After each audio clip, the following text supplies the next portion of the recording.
A strong covering letter should do two things. One, highlight your skills, achievements, and experience that are most relevant to the job description. Two, demonstrate your genuine enthusiasm for the employer and the opportunity they're offering. After all, these are the things recruiters need to be convinced by if they're going to invest in you. So what should you include in a covering letter? Well, the golden rule is that you should never send the same blanket letter to more than one employer. Ultimately, your covering letter needs to help you capture a recruiter's attention and strengthen your case for why they should interview you. They need to see that you are genuinely interested in their specific job vacancy. An impersonal letter that could be sent en masse isn't going to do this. While the content of your letter needs to change for each employer, there is a consistent format that you should follow.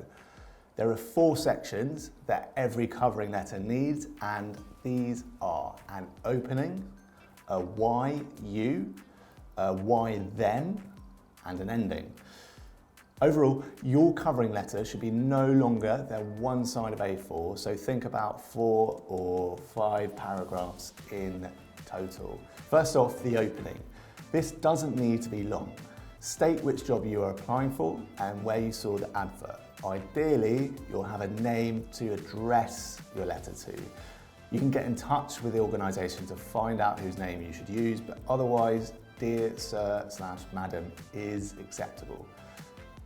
If you are including a name, get the person's title, name, and gender right. Mr. or Ms. Ms. is often a good idea when addressing a female recruiter, as you will likely not know their marital status. Or would another title be more appropriate? Doctor, for example. While this might seem a small detail, it is worth taking care with it so you can start your letter on the front foot. Then you have the why you section. This should be 1 or 2 paragraphs on why you are well suited to the role you're applying for. You should refer directly to the job description and give evidence of how you possess the skills, the abilities, and/or knowledge required. Be selective and don't cram your letter with too much detail.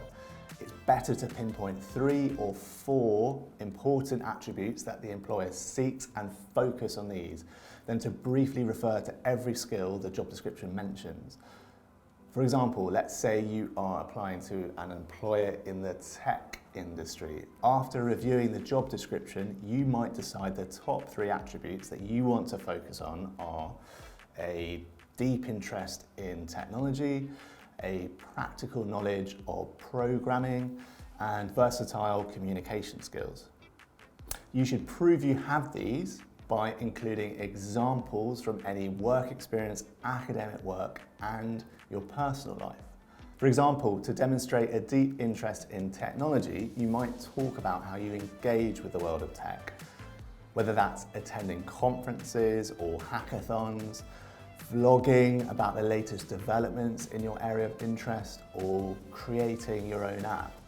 You should also tailor your CV to highlight how you match an employer's requirements, but you can use your covering letter to expand and more explicitly state how you match the job description. For instance, if you're aware that your role would involve thinking about sustainability, you might want to expand on how you have previously engaged with that theme in your own projects. So when providing this evidence, it can help to use the formula, I have done X, so I can do Y on the job description.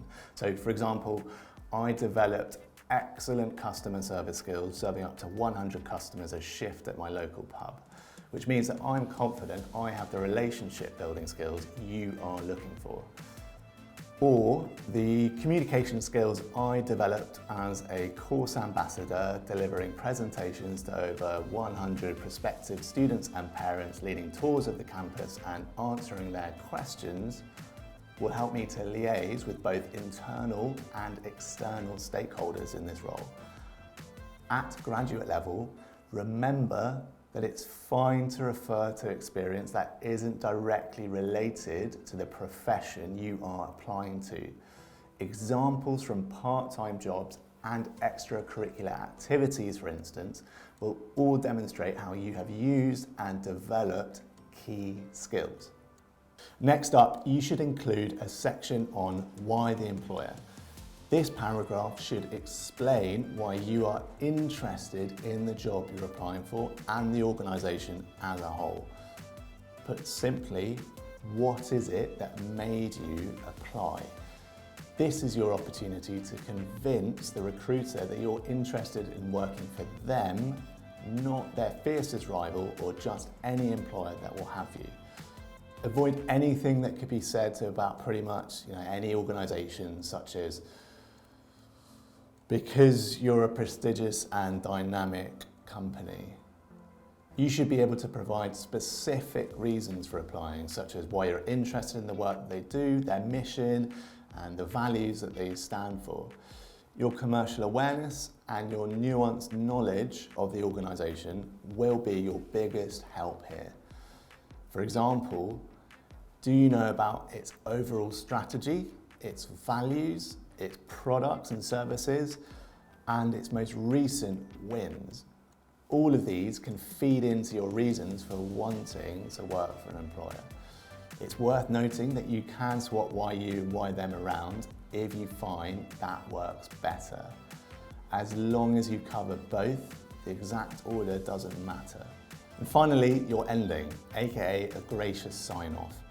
You'll want to end your letter on a positive note. It's common to thank them for considering your application, to say you look forward to hearing from them and/or to state your availability for interview. Don't forget to sign off your letter. If a letter is addressed to a named contact, yours sincerely is the appropriate sign-off. For Dear Sir, Madam, it should be yours faithfully. Before sending your covering letter, remember to check it for spelling, grammar, and typos. It can also help to read your letter out loud to check that your writing flows and makes sense. Again, this is a small but critical detail as it can make all the difference.